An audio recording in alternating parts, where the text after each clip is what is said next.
Pernah kepikiran gak sih, kenapa ya orang yang kelihatannya pinter, rasional, kok bisa-bisanya percaya sama hal yang nggak masuk akal sama sekali? Nah, kali ini kita bakal coba telusuri perjalanan psikologis yang aneh ini, sebuah perjalanan ke dalam apa yang namanya corong keyakinan keliru. Oke, dan perjalanan ini mulainya dari pengalaman pribadi yang benar-benar mengejutkan. Kutipan ini dari seorang ilmuwan sosial, Dan Ariely. Bayangin aja, dia tiba-tiba kayak masuk ke lubang kelinci yang nggak pernah dia bayangin sebelumnya. Dan ya, inilah momen di mana dunianya seakan jungkir balik. Coba deh bayangin, suatu pagi kamu bangun, tiba-tiba dituduh jadi dalang utama di balik penipuan global. Nah, persis inilah yang dialami sama Ariely. Dan tuduhannya makin kesini, makin liar. Dia dibilang kerjasama bareng Bill Gates. Buat apa coba? Katanya sih buat bikin rencana jahat yang bisa mengurangi populasi dunia. Puncaknya nih, mulai beredar video-video editan yang, jujur aja, jelek banget. Di video itu digambarin ada kembaran jahatnya yang lagi ngelakuin hal-hal keji. Ini semua akhirnya bikin dia nanya ke diri sendiri. Pertanyaan yang sama yang mungkin juga ada di benak kita sekarang. Kok bisa sih? Oke, sekarang ayo kita coba bedah prosesnya. Jadi yang menarik adalah perjalanan ke keyakinan keliru ini ternyata jarang banget dimulai dari fakta. Justru semuanya itu berawal dari perasaan. Perasaan kalau dunia di sekitar kita ini rasanya udah nggak terkendali lagi. Nah, ada satu konsep psikologi yang penting banget di sini. Namanya learned helplessness atau ketidakberdayaan yang dipelajari. Gampangnya gini.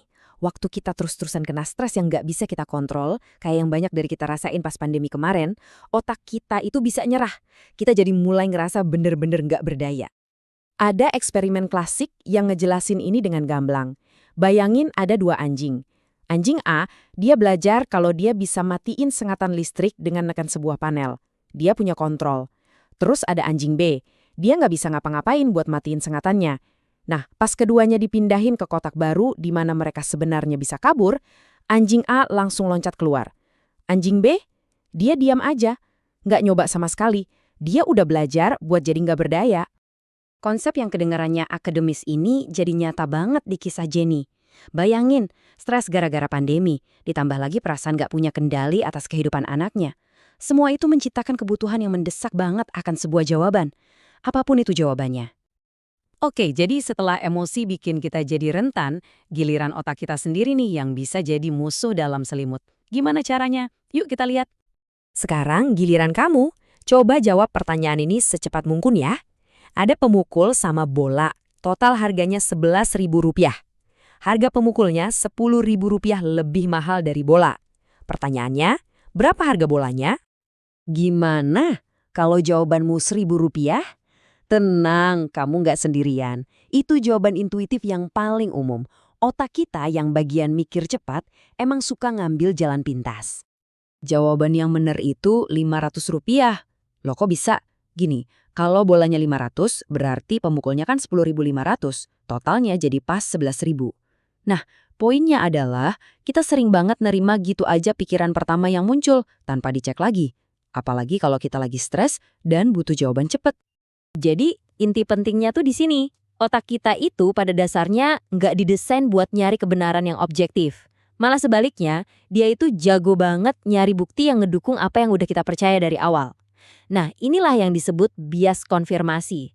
Dan ini mesin penggerak yang kuat banget di dalam corong keyakinan keliru. Dan ini ngebawa kita ke bagian yang mungkin paling kuat dari corong ini. Gravitasi komunitas. Kekuatan sosial yang bikin orang susah banget buat keluar. Jadi ini bukan lagi sekedar soal informasi, tapi soal rasa memiliki. Disinilah tarikan sosialnya jadi kuat banget. Di satu sisi teman-teman lama mungkin mulai ngejauh, ngeblok kamu, nganggap kamu aneh. Tapi di sisi lain komunitas yang baru ini, mereka nawarin persis apa yang hilang. Mereka nerima kamu, mereka memvalidasi pemikiranmu, mereka ngasih rasa memiliki. Tiba-tiba kamu nggak ngerasa sendirian lagi. Dan rasa sakit dikucilkan itu bukan cuma perasaan loh. Penelitian nunjukin kalau otak kita memproses penolakan sosial di area yang sama persis kayak waktu kita ngerasain sakit fisik. Jadi, menghindari rasa sakit ini jadi motivator yang luar biasa kuat. Terus, apa dong kesimpulan dari semua ini? Kenapa perjalanan ke dalam keyakinan keliru ini penting buat kita semua, bahkan buat kita yang mungkin ngerasa kebal sama hal-hal kayak gini? Ini sebenarnya bukan soal kita lawan mereka. Korban sesungguhnya dari fenomena ini adalah satu hal yang paling krusial, kepercayaan. Kepercayaan sama institusi, sama media, sama sains, dan yang paling penting, kepercayaan kita satu sama lain. Tanpa itu semua, fondasi masyarakat kita bisa retak. Dan ini semua ninggalin kita dengan satu pertanyaan terakhir. Gampang banget kan nunjuk orang lain dan bilang mereka percaya hal-hal gila. Tapi seperti yang udah kita lihat, kita semua itu rentan. Rentan sama kekuatan emosi, sama bias di otak kita, dan sama kebutuhan buat diterima. Jadi mungkin langkah pertama buat ngejembatanin perbedaan ini bukan dengan ngejudge, tapi dengan sedikit ngaca dan bertanya ke diri sendiri.